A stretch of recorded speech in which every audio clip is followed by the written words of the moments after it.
Stereo. Ya, kita sedang belajar tentang Stereo yang terdapat pada kisah mukjizat yang pertama, yaitu air menjadi anggur. Yohanes pasal yang kedua. Stereo. Ya, kita sedang belajar tentang Stereo yang terdapat pada kisah mukjizat yang pertama, yaitu air menjadi anggur.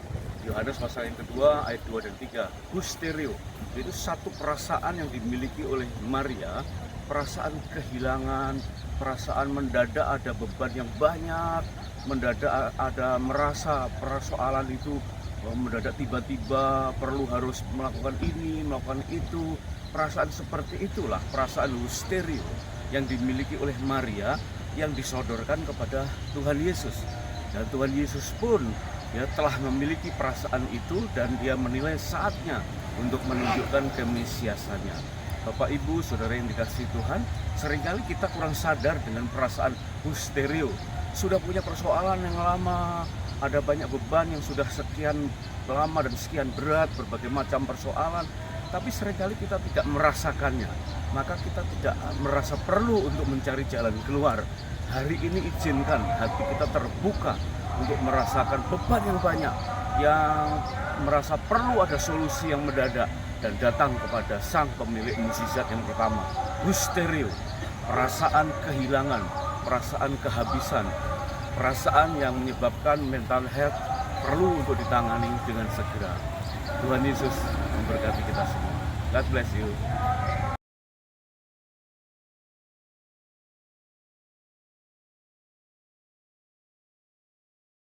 Modern, saudara. Jadi lilinnya nggak perlu pakai korek, cukup begini aja nyala, jadi terang lah.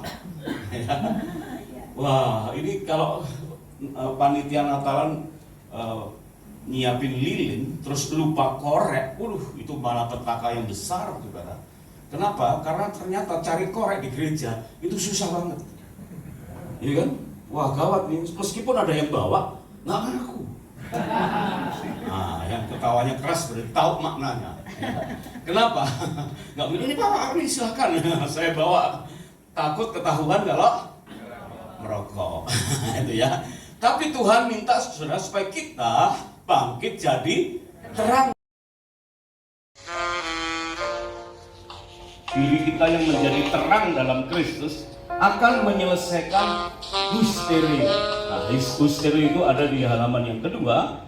Nah, ini dia ya, yaitu Yohanes pasal yang kedua ayat yang ketiga. Saya ulang membacanya. Ketika mereka kekurangan anggur atau kehabisan anggur, Ibu Yesus berkata kepadanya, mereka kehabisan anggur. Dan di sini dari kata aslinya dalam bahasa Indonesia asli diterjemahkan anggur sudah habis. Di tengah-tengah pesta tahu-tahu anggur sudah habis. Alkitab King James menuliskan they wanted wine. Mereka mencari anggur. Berarti tengah-tengah pesta tahu-tahu mendadak, saudara, mendadak anggur habis dan mereka cari-cari anggur. Ya, mereka mencari-cari anggur. Nah, kata wanted, mencari-cari, itu adalah suatu kesadaran yang dibangkitkan oleh karena sesuatu persoalan.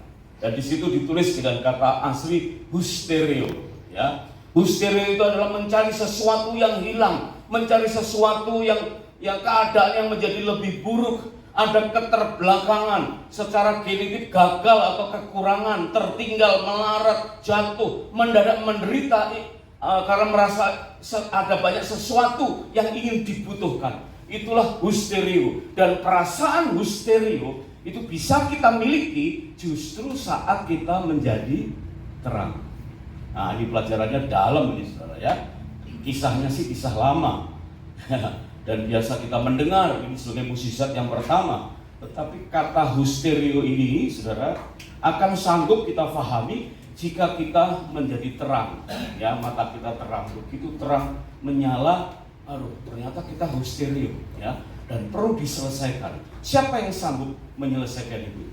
Terang Kristus yang ada dalam diri kita. Ada 3 hal yang perlu kita lakukan. Next, berikutnya. Yang pertama, terang menyelesaikan stereo.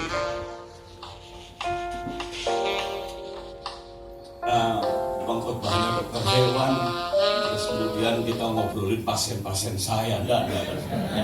Nah, untuk lebih tepatnya apa itu husterio dan nanti kita akan selesaikan itu. Minta tolong materinya ditampilkan Injil Yohanes pasal yang kedua. Nanti kembali ke halaman 2 ya.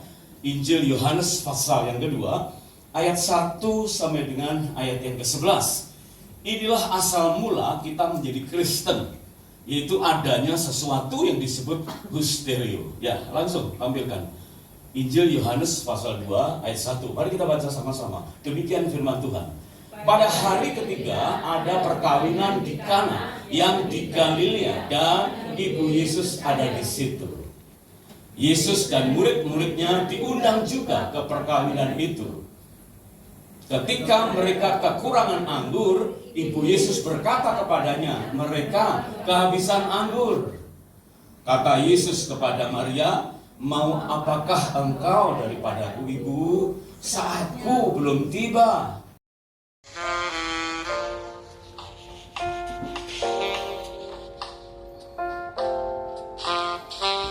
Selain gelapnya hilang, mendadak kita menyadari, loh, ternyata ada beberapa yang kotor.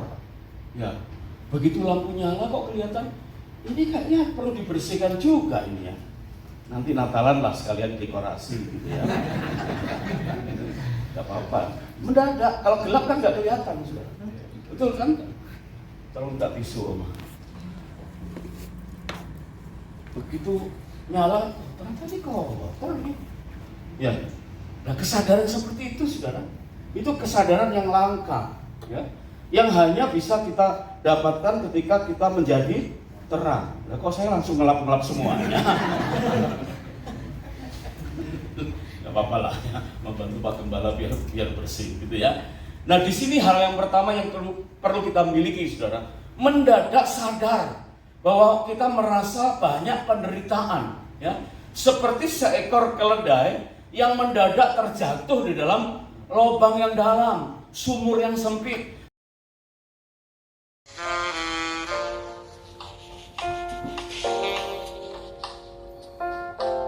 Melakukan mukjizat, ya, udah punya murid. Coba bayangkan, ya.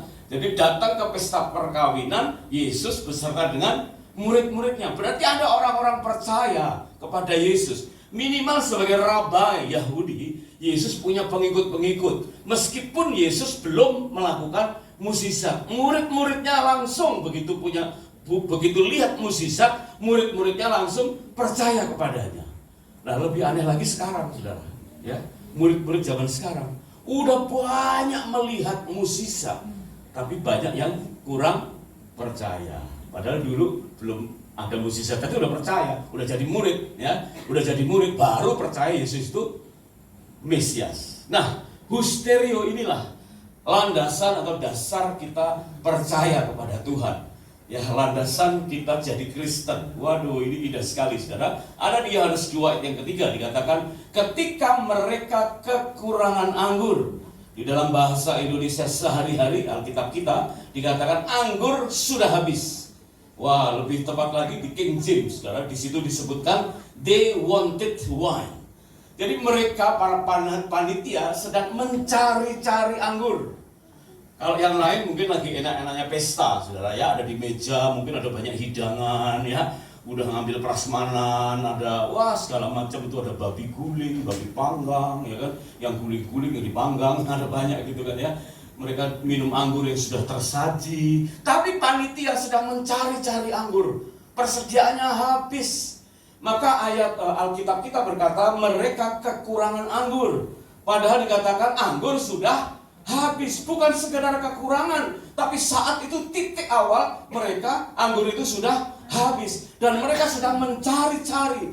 They wanted wine. Mereka sedang mencari-cari. Nah,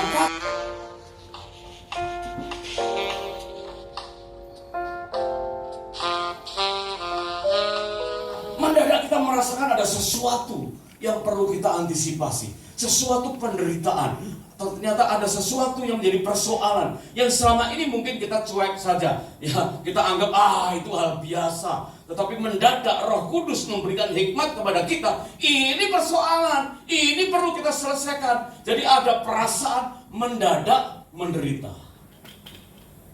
Di dalam Yohanes 2 ayat ketiga itu jelas, saudara, ayat firman Tuhan jelas mengatakan ketika mereka kekurangan anggur, ya, they wanted wine. Dan kemudian Maria berkata, they have no wine. Mereka tidak mempunyai lagi anggur. Mengapa ini bisa? Apa gunanya panitia? Ya, apa gunanya lo dibayar mahal? Gambar sebelah kanan itu melambangkan kehidupan kita sebagai manusia, ya. Ada pepatah yang mengatakan begini, saudara, keledai tidak akan jatuh di lubang yang sama. Saudara pernah dengar itu ya, pepatah itu ya. Keledai, apa saudara? Tidak pernah jatuh ke dalam lubang yang sama. Hebat itu, saudara. Saya kuliah dokter hewan di UGM, nggak pernah diajarin beginian. Gimana kok bisa keledai tidak jatuh dalam lubang yang sama? Nah, kalau pengertian ini dimiliki oleh istri dan mendapati suaminya jatuh lagi, berzina lagi, ya kan, selingkuh lagi, pasti ngomongnya soal keledai. Pak, keledai itu tidak jatuh dalam lubang yang sama. Kenapa papa jatuhnya ke situ lagi? Ya kan? Nah, kalau suami mendapati istrinya suka bikin tanda-tanda heran, nge-mall nggak pulang-pulang, katanya doa keliling, padahal tuh cari diskon, gesek sono gesek sini, ada tanda-tanda heran, tagihannya mengherankan. Udah diingetin, udah diberesin, gitu lagi. Suami juga akan pakai keledai ini. Ma, keledai itu tidak jatuh dalam lubang yang sama, tapi kenapa mama gesek lagi? Itu tanda-tanda heran itu.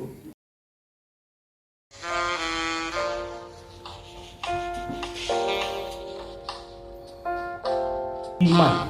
Oh, ini keren saudara ya. Berapa banyak ayat firman Tuhan yang kita dengar dan berapa yang membangkitkan iman. Roma 10 ayat 17 mengatakan iman datangnya dari pendengaran. Pendengaran akan firman Kristus, firman yang diurapi, ya. Dalam hati percaya, dengan mulut mengaku, maka kita diselamatkan. Nah, berarti apa saudara? Ada banyak endapan firman, ya, ada banyak endapan firman dalam hati kita, tapi ternyata beberapa orang hanya sebagian firman saja yang membangkitkan iman. Kalau ditanya, imanmu bangkit oleh karena firman yang mana? Masing-masing masih beda. Iya Pak ya? Saya ulang pertanyaannya, imanmu bangkit oleh firman yang mana? Pasti beda-beda. Iya kan? Karena kita punya pengalaman rohani yang berbeda. Nah, hari ini dengan husterio, saudara, itu firman yang mengendap dalam hati kita, akan lahir iman yang baru. Yang ngerti katakan amin. Maria di dalam Yohanes pasal 2 tadi dikatakan,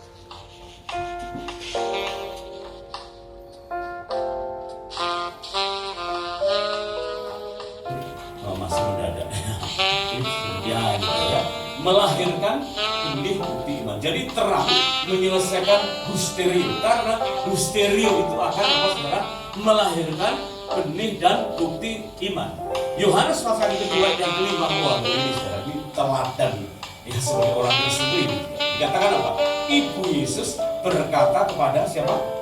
Pelayan-pelayan. Tadi Ibu Yesus berkata kepada Yesus, ya kan?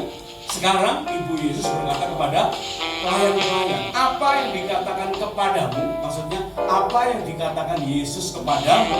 Apa itu saudara? Buatlah itu. Ini iman yang luar biasa, ya. Maria itu mendapatkan pengertian sejak Yesus ada dalam kandungan, bahwa kandungannya itu adalah karena Roh Kudus. Dia akan jadi raja segala raja, dia akan jadi Mesias. Tapi ditunggu-tunggu kapan itu dinyatakan? Ya, kapan itu dinyatakan? Dari nunggu kapan sampai akhirnya sekaranglah tiba. Meskipun Yesus waktu itu belum berkata belum tiba, tapi 1 detik ketika Yesus menjawab belum tiba, berikutnya 1 detik saat itu tiba. Ya, dan iman Maria bangkit, langsung menghampiri pelayan-pelayan. Ya, Maria itu siapa? Kita juga hubungannya dengan mempelai nggak tahu, saudara ya. Ada yang memprediksi itu salah satu kerabat, boleh-boleh saja lah. Ya, tapi intinya begini, saudara. Pemimpin pesta punya tim namanya pelayan-pelayan pesta. Tapi Maria datangnya bukan ke pemimpin pesta. Maria datangnya kepada siapa? Pelayan-pelayan itu. Karena dia punya pemimpin-pemimpinnya pesta, yaitu siapa? Tuhan Yesus, ya. Karena Maria tahu waktu kemesiasan Yesus akan dibuktikan, maka dia punya tindakan iman, ada benih iman. Dikatakan dalam Roma pasal 10 ayat yang ke-17, iman itu datangnya dari pendengaran. Pendengaran akan firman Kristus, ya, bukan sekedar firman Tuhan, tapi firman Kristus, yaitu firman yang diurapi, Kristus, ya, yang diurapi. Nah, Maria mendengar firman itu dari malaikat sebelum Yesus lahir, tapi dia endapkan, saudara, dan benih iman itu terus mengalir, dan akhirnya ada bukti iman. Apa bukti iman? Tindakan. Wah, ini yang perlu kita.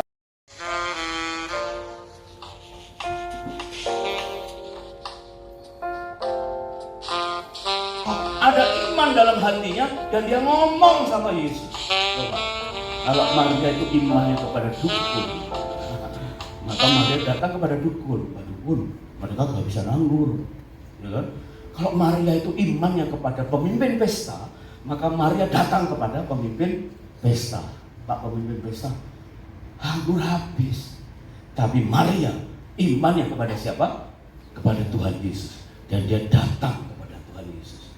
Dia berkata, mereka kehabisan anggur. Wah, kalimat pendek ini sangat-sangat powerful.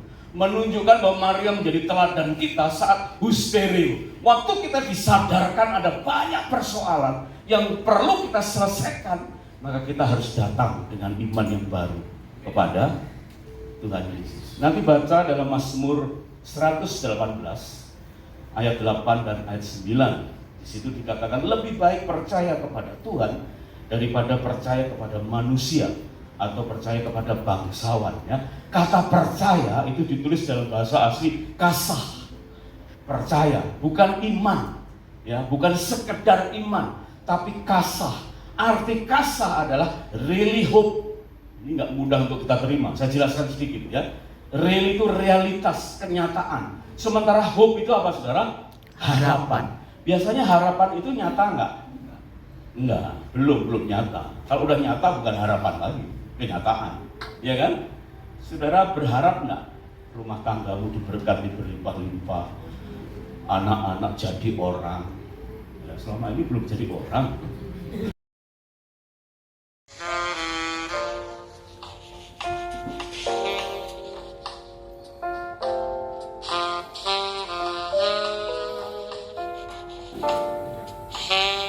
Yakobus 2 ayat 20 dan ayat 26 dikatakan iman apa? Tanpa perbuatan-perbuatan. Saudara ikuti yang terakhir itu, ya. Iman tanpa perbuatan-perbuatan. Berarti iman membutuhkan apa, saudara? Multiple doing, ya. Banyak perbuatan-perbuatan yang membuktikan adanya iman. Jadi nggak bisa kita berdoa saja terus kita mengeklaim punya iman tapi nggak ngapa-ngapain. Nggak boleh, saudara, ya. Harus ada bukti iman, yaitu apa? Perbuatan. Di dalam Mazmur 118 ayat 8 dan 9 dikatakan lebih baik percaya kepada Tuhan daripada percaya kepada manusia, meskipun itu bangsawan, ya. Lebih baik percaya kepada Tuhan. Percaya kepada Tuhan itu ditulis dengan bahasa asli kasah, dan arti kasah adalah real hope, pengharapan yang nyata. Ini nggak mudah difahami. Karena pengharapan itu umumnya belum nyata, ya Pak, ya? Pengharapan itu masih di awang-awang. Dan banyak orang kecewa karena ada gap antara kenyataan dan harapan. Waduh, apalagi kalau lagi pacaran, calon suami itu melontarkan banyak harapan, ngegombalnya pintar, bikin pantungnya mendadak pintar, ya kan? Maka saya punya pelajaran, gombal rumahan bukan murahan. Jadi kalau mau ngegombal itu di rumah, karena itu bukan murahan, itu kegombalan yang level tinggi. Nah, seperti Tuhan dengan kita, saudara, dia bukan ngegombal, ya, tapi dia sedang menyampaikan really hope, pengharapan yang nyata, ya. Masih pengharapan, tapi kita punya iman itu nyata. Maka kita harus tindak lanjuti dengan apa? Perbuatan.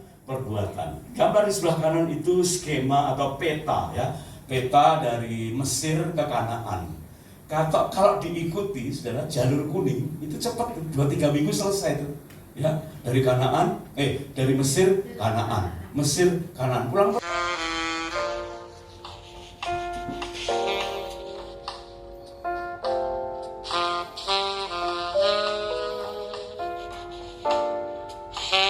Iman tanpa perbuatan-perbuatan, jadi banyak perbuatan ya. Pada hakikatnya adalah iman yang kosong atau iman yang mati. Contohnya siapa? Maria. Yohanes 2 ayat yang kelima ya. Tadi dikatakan ini, Ibu Yesus berkata kepada siapa saudara? Pelayan-pelayan. Wah, ini bukti iman ini ya. Maria sedang menularkan imannya kepada pelayan-pelayan untuk melakukan tindakan, perhatikan, perbuatan-perbuatan iman. Kalau kita sebagai pelayan, saudara, dengar ada ibu-ibu datang, ya, para pelayan, nanti apa yang dikatakan itu, ya, lakukan saja. Kita percaya nggak? Nggak gampang percaya. Pesta ini ada manajemennya, ada pemimpin pesta, pelayan-pelayan pesta punya bos. Siapa itu? Pelayan pesta, pemimpin pesta. Ibu Maria siapa di antara pesta ini? Salah satu undangan. Yesus pun datang karena diundang. Perhatikan saudara, nggak mudah untuk membangkitkan bukti iman. Perlu tindakan-tindakan yang didasari karena ketaatan. Dan itu bisa terjadi kalau kita jadi terang. Yang ngerti katakan? Amin. Jadi sudah mulai jelas ya poin ketiga ini ya. Dengan menjadi terang, kita menyadari ada persoalan-persoalan yang perlu kita bereskan. Dan dengan iman yang baru, kita bisa lakukan tindakan.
Hanya Kau Yesus, hanya Kau Tuhan, Engkau Allah yang terbaik bagi kami.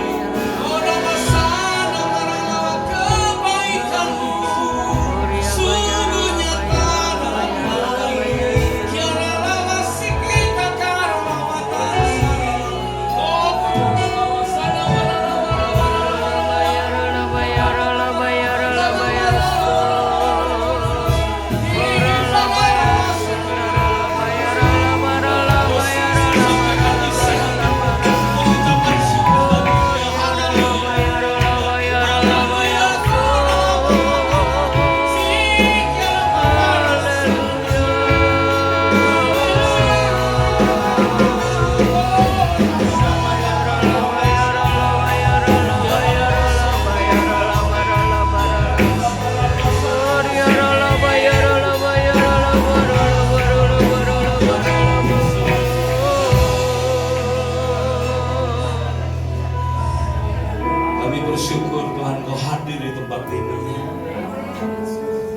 bersyukur Kau izinkan kami berjumpa secara pribadi dengan Engkau.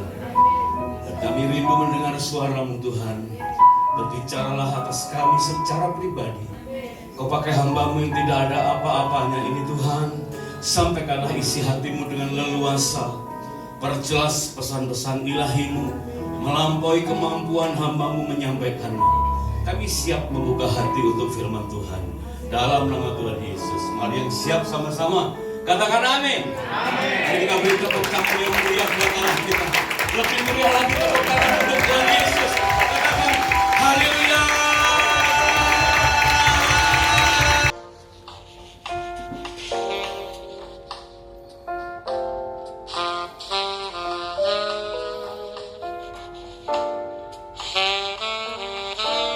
Barangkali Pak Doni kaget lihat saya. Kok masih hidup gitu? Tuhan, nah ya. Dan tadi berjumpa dengan Pak Batik ya, yang udah lama kami kenal, mudah-mudahan ingat. Tapi rasa-rasanya sih lupa karena saya berubah. Ya. Saya sudah meninggalkan kegelapan. Kami bersyukur ada beberapa teman di tempat ini ya. Jadi saya bukan ubahnya, bukan banyak ubahnya, bukan atau lupa sembilan, ya. Saya sudah meninggalkan kegelapan.